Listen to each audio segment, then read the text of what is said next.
ಕರ್ನಾಟಕದ ಉಜ್ವಲ ಇತಿಹಾಸವನ್ನು ಒಳಹೊಕ್ಕಿ ನೋಡಿದಾಗ ಈ ನಾಡಿನ ವೈಭವಯುತ ದರ್ಶನದ ಪರಿಚಯವಾಗುತ್ತದೆ. ಈ ನಾಡನ್ನು ಆಳಿದ ಶತವಾಹನರು, ಕದಂಬರು, ಗಂಗರು, ಚಾಲುಕ್ಯರು, ರಾಷ್ಟ್ರಕೂಟರು, ಹೊಯ್ಸಳರು, ವಿಜಯನಗರದ ಅರಸರು ಈ ನಾಡನ್ನು ಬಹುವಾಗಿ ವಿಸ್ತರಿಸಿ ನಾಡಿನ ಸರ್ವತೋಮುಖ ಏಳಿಗೆಗೆ ಕಾರಣರಾಗಿದ್ದಾರೆ. ಆದರೆ ಈ ನಾಡಿಗೆ ತನ್ನದೇ ಅಸ್ತಿತ್ವ ಒದಗಿಸಿ ತಮ್ಮದೇ ವಿಶಿಷ್ಟ ವಸ್ತುಶಿಲ್ಪ ಶೈಲಿಯನ್ನು ಜಗತ್ತಿನಾದ್ಯಂತ ಬೆಳಗಿಸಿದವರು ಬಾದಾಮಿಯ ಚಾಲುಕ್ಯರು. ಇವರಲ್ಲಿ ಅಗ್ರಪಂಕ್ತಿಯಲ್ಲಿ ನಿಲ್ಲುವ ಅರಸ ಇಮ್ಮಡಿ ಪುಲಕೇಶಿ.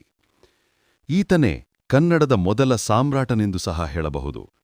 ಈತನ ದಕ್ಷ ಹಾಗೂ ಅನುಭವಿ ನೇತೃತ್ವ ಕನ್ನಡದ ವೀರಪಡೆ ಅನ್ಯದೃಶ್ಯ ಪರಾಕ್ರಮ ತೋರಲು ಸ್ಫೂರ್ತಿದಾಯಕವಾಯಿತು.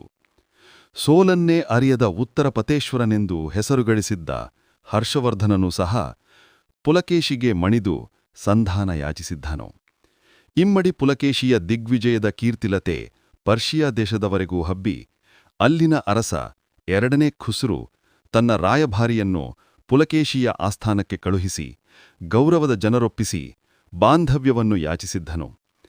ಇಚಿತಃ ಅಪ್ರತಿಮ ಸಾಮ್ರಾಟನ ಜೀವನ ಚರಿತ್ರೆಯನ್ನು ಒಂದು ಐತಿಹಾಸಿಕ ಕಾದಂಬರಿಯ ರೂಪದಲ್ಲಿ ಸಹೃದಯರಿಗೆ ನೀಡಿರುವ ಪ್ರಕಾಶ್ ಹೇಮಾವತಿಯವರ ಸಾಹಿತ್ಯ ಕೊಡುಗೆ ಬಹು ಶ್ಲಾಘನೀಯವಾದುದು.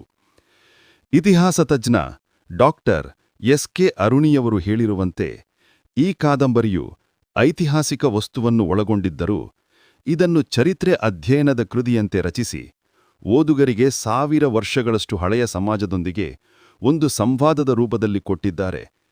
ಇಂತಹ ಅಪರೂಪದ ಕೃತಿಯನ್ನು ಪ್ರಕಟಿಸುತ್ತಿರುವ ನಮಗೆ ಹೆಮ್ಮೆ ಅನಿಸುತ್ತಿದೆ.